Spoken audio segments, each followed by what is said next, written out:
The Moto G62. Let's go. Yo, what's going on, people? It's your boy Jamo. We're out here with the Motorola G62. Now, before I go any further, let me give a big shout out to the guys at Free Monkeys and Motorola for inviting me down to this posh little boat cruise down the canals in London, where they were showing us the G62 and the G82. Now, for those of you that don't know, Motorola's G lineup is their budget to mid-range smartphones, trying to get you the big boy specs at low prices. Now, this is what they're trying to do with the Motorola G62. For $199, yeah, them man are saying 120Hz refresh rate, 50 megapixel camera thing on the back, and 5G. Now that, for me at least, is unheard of on a brand new handset under £200. So let's have a look into what it's really saying. Now, I can't lie, I don't know how Motorola do this, but their budget phones look kind of premium. Look at the reflections on the back of this bad boy, fam. Obviously, you got that triple camera array there as well. These phones do not scream budget, yeah? They don't scream, okay, you've tried to cheap out on your phone. In fact, they seem to be screaming quite the opposite, especially having a 120Hz refresh rate. Everything feels quite solid. I'm not even sure what the materials are, but they don't feel like a very cheap plastic. You've got a little headphone jack there in the bottom too with the USB-C cable port, whatever it's called, and you got your tactile buttons along the side here as well. Now, moving on to display, you get a 6.5-inch display. This is a big phone. This is the phone next to the Pixel 6a, yeah?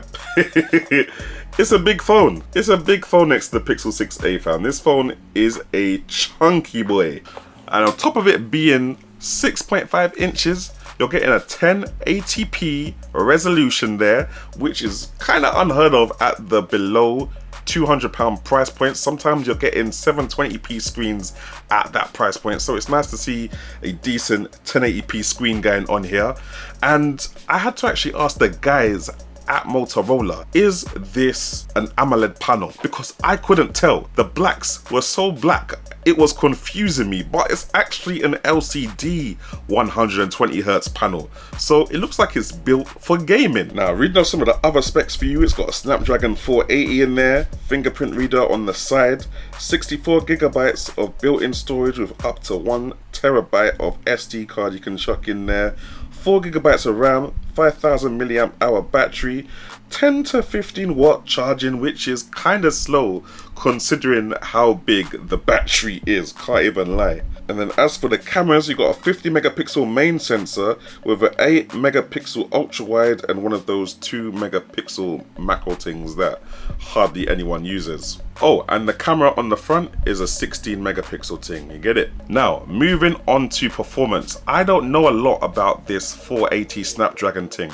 but what I do know is that this can easily kick through your social media tasks. I'm talking Instagram, Twitter, you can scroll through those, Facebook, Snapchat, them things there, no problem. Scroll through them, do a little retweet, like a picture. It's calm, it's little light work. But where you will run into a little bit of stutter is if you're doing big boy tasks. So I'm talking a little light video editing, a little light photo editing, and playing some heavy, graphically intensive gaming. Now, you don't know we've got to do a little Ookla speed test. Let's see what we got going on here. Okay, oh goddamn. Now, this is considering that I'm in the same room with the router. We're getting about 290, maybe 298, maybe we'll bust the 300 mark. That's not bad. That's not bad for download speeds, considering my download speeds go up to 900 megabytes. That's not bad at all. Now, in terms of gaming performance, it's about what I'd expect at this price point.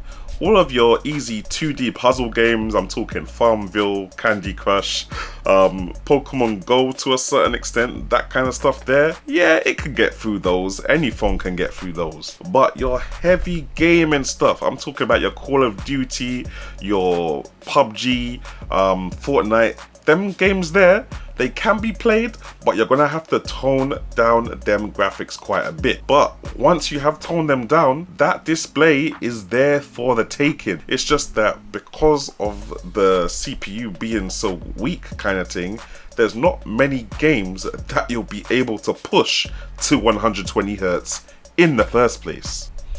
Yeah, speakers are alright. Speakers okay. They're not outstanding, they're not crazy, but they're okay. They'll get you to where you need to get for £199. That's the best way for me to describe it, to be honest. Now, in terms of the battery, it goes without saying, yeah, you know the Motorola G lineup does not mess about. It's a little bit balanced though in this phone because this has obviously got the 120 Hz refresh rate as well.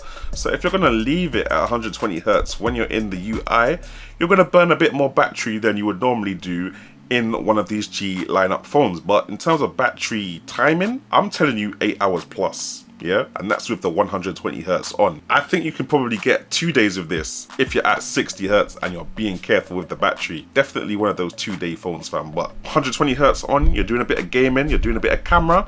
Yeah, I think we're gonna be saying 8 hours maximum, maybe even 7 hours from what I've been getting anyway. Alright, moving on to cameras is a bit tricky now. It's one of those kind of marketing tactics, isn't it? They'll shout, yeah, we got 50 megapixel camera and it's a triple camera setup. However, it's only the main wide lens, which is 50 megapixel. The lens underneath that, the ultra wide, is only 8 megapixel, and underneath that, it's a 2 megapixel macro, as I've said before.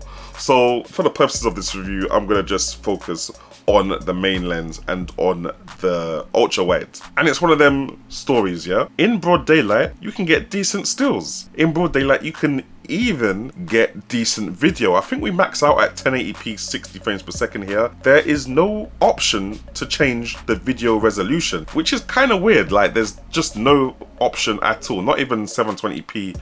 They have got lots of other fun options like slow motion and stuff like that and portrait mode, but there's no option to change the resolution. So I'm assuming it's just 1080p standard.